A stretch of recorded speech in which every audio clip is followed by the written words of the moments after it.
Nakakatuwa lang dahil marami na nga nakakapansin ng pagpayat ko. Dahil from 58 kilos, 52 kilos na nga lang ako. Loko, mag-iisang buwan pa lang ako nagda-diet, ganyan nakalaki agad yung binaba ng timbang ko. Kaya naman kung gusto nyo malaman ang aking sikreto sa pagpapapayat, tapusin nyo tong video, naksyot ha?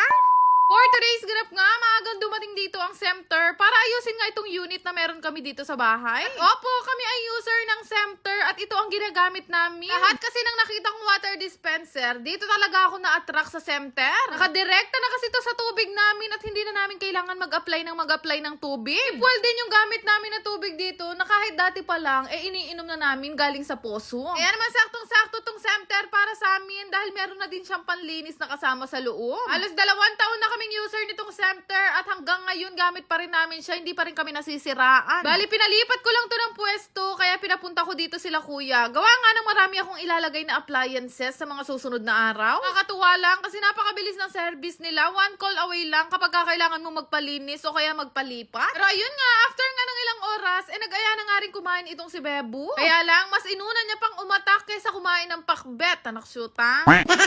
Pero bago nga kami kumain, nagtimpla muna ako nitong Shepu Apo Juice. May ingredients to guys na nakakapag-lessen ng ating mga craving. Pagpapapayat ko nga, grabe, napakalaki ng naitulong sa akin nito. Stevia na rin kasi yung gamit na sugar dito, kaya okay na okay to lalo na sa mga nagda-diet na kagaya ko. Bukod nga sa Shepu Apo, sinasabayan ko pa yan ng shirataki rice para mas mababa yung calories na kanin na kakainin ko. Kaya tingnan nyo naman, from 58 kilos, ngayon 52 kilos na lang ang Disney Princess. Naksyuta! Tuwang-tuwa talaga ako dyan dahil sabi ko nga sa inyo, 49 kilos ang target weight ko. May konting-konti na lang talaga ma-achieve ko na ang katawan ni Fiang.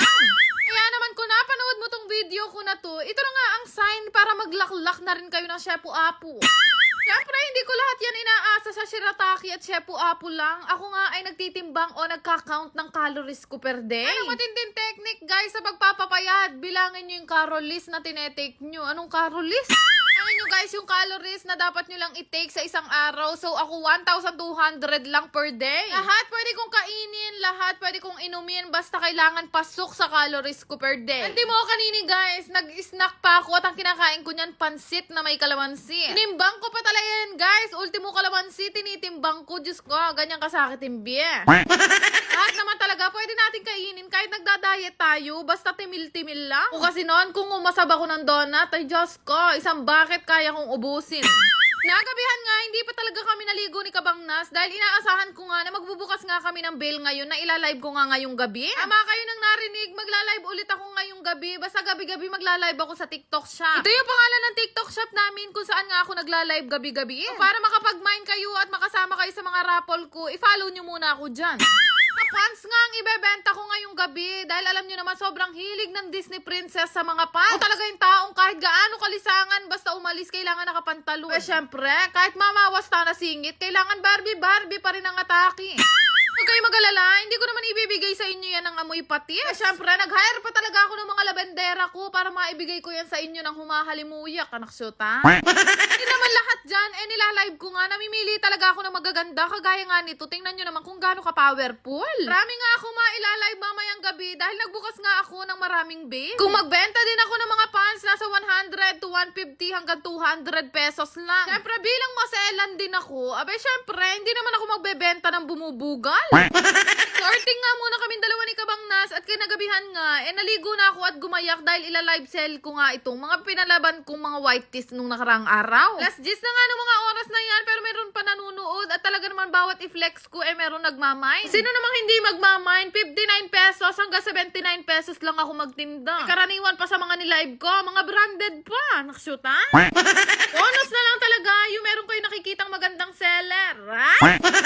Sobrang bait ko nga seller, guys. Yung mga hindi nagche-check out dyan, kaya ko kayong i-shoutout sa separate video.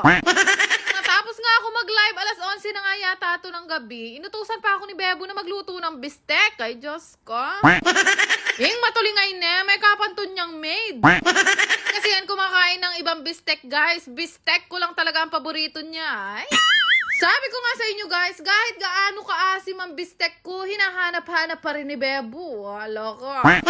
Siyempre, kahit pagod talaga ako sa pagla-live, kailangan ko pa rin gampanan kung ano yung kailangan ko dito sa bahay. Hindi naman uubra na kumikita nga kami sa pagla-live selling, nangayayat naman si Bebo. Kaya naman kahit anong oras na nga to, pinagluto ko pa rin siya ng request niyang ulam. After nga nun, kumain na nga rin kami sabay-sabay dahil marami din kami ngayon dito sa bahay. Bali, 6 nga kami ngayon guys, si Bebo, si Kabangna, si Badjay, si Apple at saka si Ditchi. At syempre ako. Kala nyo lang na nagsa-cellphone ako pero nilalag ko pa talaga dyan kung ano yung kinakain ko sa isang araw. Tapos naman namin kumain, naghilamos na nga agad ako at ako nga ay mamamahinga na. Para mawala ang amoy ukay sa katawan ko, nagpabango nga ako itong rose ng Mystery Scent. Shake nyo lang yan guys bago gamitin at amoy lollipop ang scent niyan para sa akin. Nandito ako sa bahay, hindi siya 3 to 5 hours ang tinatagal dahil hanggang kinabukasan na amoy ko pa rin. Sa dinami-dami kong pantulog, ito talagang pantulog ni Bebo ang gusto kong gamitin dahil sobrang comfy. Habang may inaasikaso nga si Bebo sa samjihan namin, ako naman ay nagpaalam na sa kanya na mauuna ng matulog dahil maaga akong gigising at magpapaship pa ako ng mga item. Chinek ko na muna yung mga nag-check out ngayong araw. Very good ang aking mga buhay na mano kagabi. Lahat sila nakapag-check out. Naksyuta. Ang kinabukasan, maaga kaming gumising ni Kabangnas dahil pipick upin na nga tumamaya ng rider. Nagtulong na nga ulit kami mag-pack nitong mga napa-order namin kagabi. Sabi ko sa inyo hindi yan mabaling darating sa inyo. Bumili pa talaga ako ng pabango para pagkadating sa inyo, pwede nyo na agad irampa. Kaya mag-alarm na kayo guys 9 p.m. magla-live ako sa aking TikTok shop. Happy Chick ang pangalan. Sa mga konti lang ang budget at kuripot na kagaya ko, sa akin kayo magsimine. Naksyuta!